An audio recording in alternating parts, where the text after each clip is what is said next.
So Jared Buchanan, Marine vet, got out in 2014. I was 0311, stationed at both Marine Barracks, Washington, D.C., and then with 2nd Battalion, 4th Marines out of Camp Pendleton.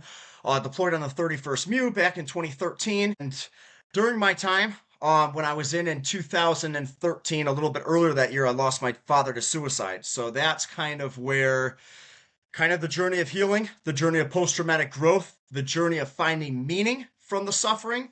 That's where like everything kind of came to play. So happy to say that it's his death has been able to inspire, positively uplift, and just do anything we can in our power now to help others in similar situations. So met Daniel when I was working for a company for like a few months, and Daniel can kind of touch base on that, but very, it's almost like too, you can't connect the dots looking forward. You got to look kind of behind, and then the dots somehow do connect. Awesome. Yeah, so I'm Daniel Herzog.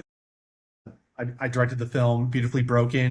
I've been making film since I was a kid with our home video camera. Went to school for that. Was a commercial director for a long time, and then I was a creative director for about 5 years. That's where I met Jared. One of the things that we did at the marketing agency was we had a lot of different types of clients, but we also did a lot of outreach and promotion of first responders, veterans, things like that. And we were working on a project, and we would always try to bring in, veterans, first responders into these projects just to, raise awareness.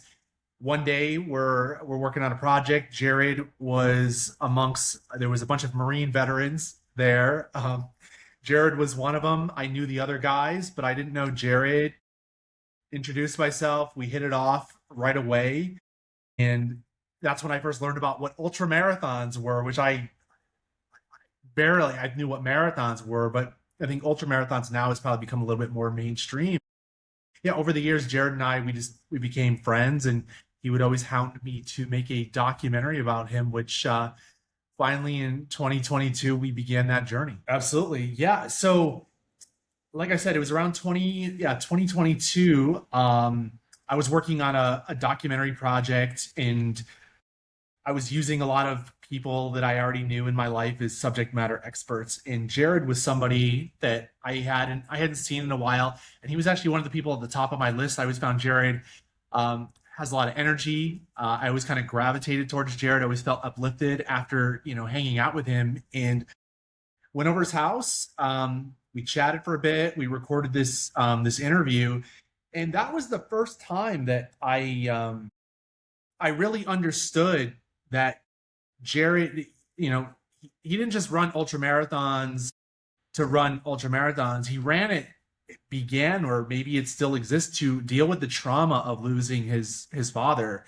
And then taking it a step further, every race that he does, he has a picture of his dad tacked to his shirt, which made me think, oh, okay, so he's raising awareness and running